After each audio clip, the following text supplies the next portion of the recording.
आप जितना भी झूठ बोलते हो, काला पीला करते हो, अपने लिए तो नहीं करते, क्योंकि आज तक कोई व्यक्ति अपने लिए नहीं घर बनाया। आज तक मनुष्य की प्रजाति में एक व्यक्ति ऐसा नहीं है जिसने अपने लिए घर बनाया हो, बोलकर कि मैं अपने लिए घर बना रहा हूं। जो भी घर बनाता है वो बच्चों के ऊपर ठीकरा फोड़ता है। बच्चे बड़े हो रहे, घर चाहिए, बच्चों के लिए घर होना, ब्याह होगा, शादी होगा, ठिकाना होगा, फलाना होगा। उस घर बनाने के बच्चों के बहाने से दुनिया भर के उल्टे पुल्टे काम भी कर लेता है। पर एक बार बच्चों को भी तो पूछ के देखो कि जो तुम काला पीला करते हो उसमें बच्चे शामिल हैं कि नहीं, कर्म का फल भोगेंगे कि नहीं। बच्चे जवाब देंगे, पप्पा ये तो तुम्हारा फर्ज है, तुमने पैदा किया है, तुम पालेंगे, पोसेंगे, खिलाएंगे, तुम्हें जहां चाहिए वहां रखो। झोपड़ी में तो हम झोपड़ी में रह लेंगे।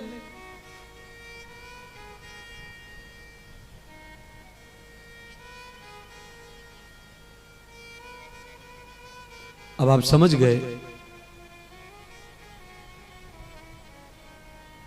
अच्छा, कुछ लोग कथा में भी ऐसे ही आते हैं। एक आध आदमी की तो आदत ऐसी होती है कि कथा में आकर के पहले 5-10 मिनट सोता है, उसको नींद आती है कथा में। कोई कोई आदमी को आदत ही होती है। हमारे कई पहचान के ऐसे भक्त हैं, कथा में आकर के चाहे 10 मिनट ही सही पर सोना जरूर अच्छा लगता है उनको। अच्छा, वो जो सोने वाले लोग हैं वो आगे और बैठते हैं सब। एक महात्मा जी की कथा चल रही थी बंधुओं। एक आदमी सोफा पे आकर के बिल्कुल आगे बैठ गया महात्मा जी के, और बार बार महात्मा जी जब भी कोई अच्छा चटकोला बटकोला बताएं, समझाएं, तभी वो सोए। महात्मा जी उसको बार बार जगाएं। तो महात्मा जगाए तो कैसे जगाए? महात्मा खाली इतना बोलते, अरे सो रहे हो क्या? तो एकदम झटके में गर्दन ऊपर करके बोला, नहीं। महात्मा फिर कथा शुरू कर दें, फिर आंख बंद हो जाए उसकी। फिर महात्मा जी ने फिर वही कहा, अरे सो रहे हो क्या? ना। 5-10 बार महात्मा जी ने जगाया, बार बार एक ही शब्द बोलता, ना ना। अच्छा, कथा में कोई भी सो रहा हो और आप उसको अचानक बोले, अरे सो रहे हो ना, उसके मुंह से न निकलता है। महात्मा जी ने कहा, ये मानेगा तो है नहीं, सो रहा है पर मानेगा नहीं है। तो 5-7 मिनट महात्मा ने कथा सुनाई, दूसरी बार बोलना शब्द बदल दिया, शब्द बदल दिया। शब्द बदलते हुए महात्मा ने कहा, मर गया कि जिंदा है? तो उसके मुंह से वही निकला, ना। तो अड़ोसी पड़ोसी महात्मा और वो स्वयं समझ गए कि ये सो ही रहा था, क्योंकि आदत हो गई थी उसे ना बोलने की, तो मरने पर भी उसने ना ही बोल दिया। महात्मा समझ गए, पड़ोसी भी समझ गए कि ये निद्रा में चला गया है। तो भले ही आप सोइए, पर मैं तो आपको जगाते ही रहूंगा कथा में, और आखिरी में ये शब्द भी बोलूंगा, नहीं जागे तो, कि मर गए कि जिंदे हो, तो अपने आप ही जाग जाओगे तुम सब। क्यों? मरने वाला जो शब्द है वो बहुत ही खटकता है। किसी का शादी ब्याह हो रहा हो ना, उस समय आप ऐसी बात करो तो लोग क्या बोलते हैं, अरे यार इधर शादी हो रही, तू ऐसे शुभ शुभ बोल, क्या बोल रहा, क्या बोल रहा, क्या? अच्छा, क्या खराब बोल दिया बता? मरने का बोल दिया था। ये तो कठिन है ना।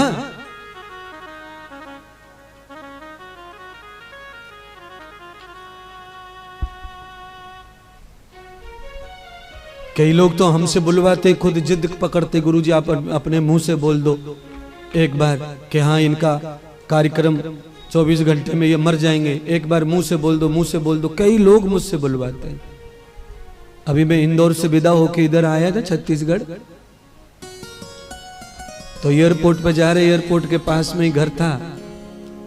बड़े हमारे भक्त, एक माता जी जो है शरीर से परेशान, बिस्तर में 5-7 महीने से लगी पड़ी थी। वो टीवी पे हमेशा कथा सुनती रहती, तो उन्होंने अपने बच्चे परिवार सबको जोड़ दिया टीवी से। तो बहुत सीरियस मूड में और बहुत परेशान थे घर के लोग। तो हम लोग आए तो उन्होंने प्रार्थना की कि आपका दर्शन मम्मी को हो जाएगा, एयरपोर्ट के पास ही है, तो मम्मी का कल्याण हो सकता है, क्योंकि आप में ही उसके प्राण बसे हैं। मम्मी बोलती नहीं है, सुनती नहीं है, पर टीवी खुलवा के रखती है आपकी, सुनती ही रहती है आपको। तो मैंने कि जरूर वहां से रास्ता टाइम रहा तो आएंगे। तो हम लोग भगवान की कृपा से माता जी के आशीर्वाद चाहिए था, तो हम लोग उनके घर गए। और घर गए तो वहां जाकर मिले, उनसे हाथ मिलाया, प्यार किया, हाथ को चूमा, उसको आंसू आए। और उनके घर के लोगों ने कहा कि अब बस हम बहुत थक गए सेवा करते करते, मम्मी का दुख देखा नहीं जाता, एक बार अपने मुंह से आप बोल दीजिए कि इनका कल्याण हो जाए। तो मैंने कहा जा हो गया कल्याण, तुम्हारी इच्छा पूरी होगी, दुख है। तो अभी फोन आया उनका कि 24 घंटे में ही कल्याण हो गया, मम्मी जी चली गई बैकुंठ धाम में आपकी कृपा से। तो साधु संत महात्मा थोड़े भजन ध्यान वाले सचमुच में रहे ना, तो इनकी कृपा से कष्ट तो चटपट दूर हो जाते हैं। 10 साल से बिस्तर में पड़ी बेचारी, मरी। 24 घंटे ने ठाकुर जी ने उठाया, पर विश्वास काम करता है पूरे परिवार का। 4 बहन, 2 बेटे, 2 बेटियां, सबका विश्वास ये अटल था कि गुरुजी आएंगे, दर्शन होगा, मम्मी का कल्याण होगा। मम्मी का प्राण गुरुजी में अटका हुआ है।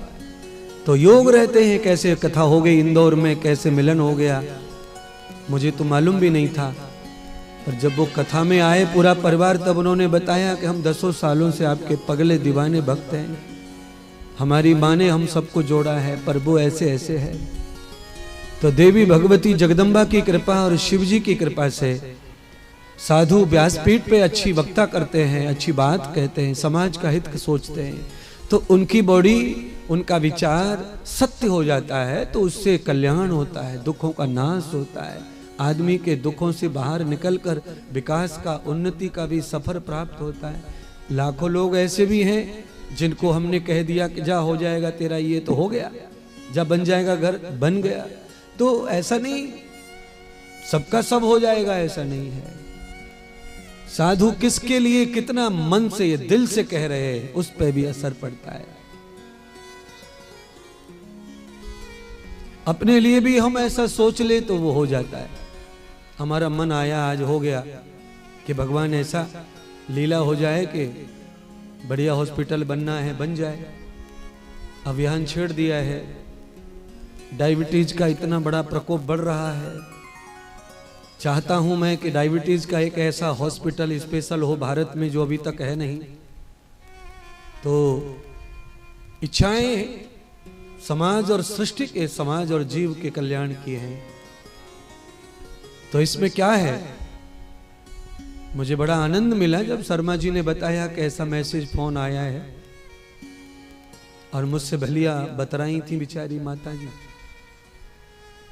अब इसको चमत्कार कोई कहेगा तो चमत्कार भी है ये तो, पर मैं इसको चमत्कार नहीं मानता हूं। मैं केवल इसको मानता हूं उनकी श्रद्धा, उनकी भक्ति, उनका प्रेम, उनका लाड। हमने बचपन में बहुत सारी कहानियां ऐसी सुनी है कि एक राजा था, उस राजा को भगवान ने वरदान दिया था कि वो मर नहीं सकता था, क्योंकि उस राजा के प्राण एक तोते में थे। उस राजा को मारना है तो तोते का पैर मरोड़ दिया तो राजा का पैर टूट गया, तोते के पंख उखाड़ दिए तो राजा का ऐसा हो गया, तोते की गर्दन मरोड़ दी तो राजा की गर्दन टूट गई, राजा मर गया। तो जिनके प्राण जिनमें समाये रहते हैं, उनको बिना देखे प्राण निकलते भी नहीं है। श्रीमद् भागवत कथा, ध्रुव की जो कथा है वो भी ऐसी कथा है। राजा उतानपाद के प्राण ध्रुव में चले गए और राजा को पैरालाइज हो गया, लकवा हो गया। राजा मरती नहीं, राजा सड़ गए, बिस्तर में लग गए, कीड़े शरीर से टपकने लग गए। अंत में भगवान की भक्ति प्राप्त करके ध्रुव जब घर लौटे, राजा ने पुत्र का दर्शन किया तो क्षण भर में वैकुंठवासी हो गए। तो किसी किसी के प्राण तृष्णा जिसमें बसी रहती है, उसकी वजह से भी मुक्ति प्राप्त हो जाती है। तो आप अपने घर में अपने माता पिता दादी दादा का भाव भी जानाते रहो, और ये जानते रहो कि माँ का भाव, पिता का भाव, दादी का भाव, दादाजी का भाव, उनके दिल में किसकी तृष्णा है, वो क्या अंदर से चाहते रहते हैं, बस उनकी इच्छा को पूरा कर दो। बस वो तृष्णा पूरी होने से कभी कभी सरलता से मृत्यु आ जाती है, तृष्णा पूरी होकर